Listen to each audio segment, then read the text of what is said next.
Okay, as we all know, delirium is the most common postoperative complication in older adults. It affecting up to 30 to 50% of the high-risk patients.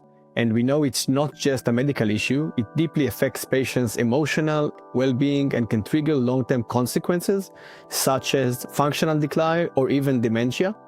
In some patients, it often marks a turning point from independence to full-time care.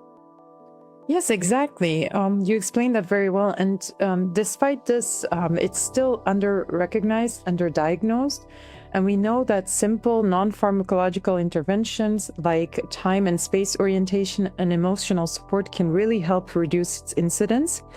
So we need to keep this conversation going so that prevention becomes standard and not just optional.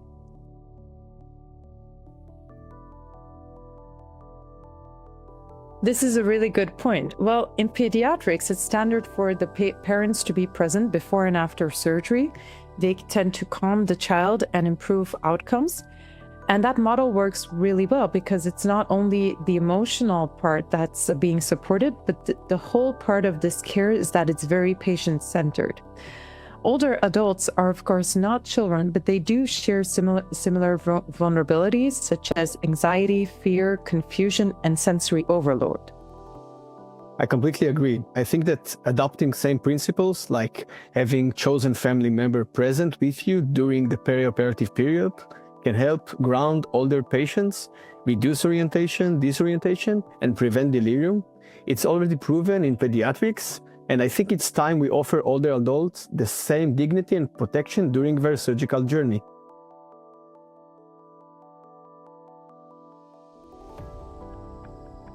Well, I said that chosen caregivers, whether family, friends, or any trusted companions, play a powerful role. Their presence offers orientation, emotional reassurance, and continuity.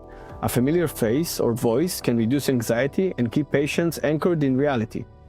That is so true. They can really help in practical ways, such as ensuring that hearing aids and glasses are given back to the patient, encouraging early mobilization of the patient, hydration. But also, these chosen caretakers can notice subtle cognitive changes at an early stage. So they're comforters, advocates, and really also an extra pair of eyes on the patient. Their presence enhances patient safety, our ultimate goal, obviously.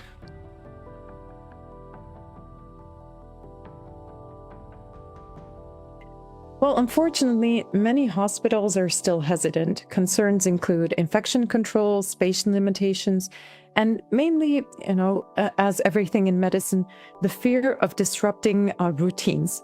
But these are very well solvable with clear protocols, like providing PPE, designing family-friendly spaces, and staff training, and really implementing what we've been doing in pediatric care to the geriatric patient. I completely agree with you, and I think it goes deeper, maybe a cultural issue, and maybe there is like an ageist assumption that older adults don't need the same emotional support that we provide to children, but actually studies show the opposite. Loneliness is a real risk factor. There is an urgent need to treat our elderly with dignity and humanity. Maybe by fostering a culture of compassion, we can ensure that no patient faces the challenges of surgery alone. I completely agree with you, Yotam.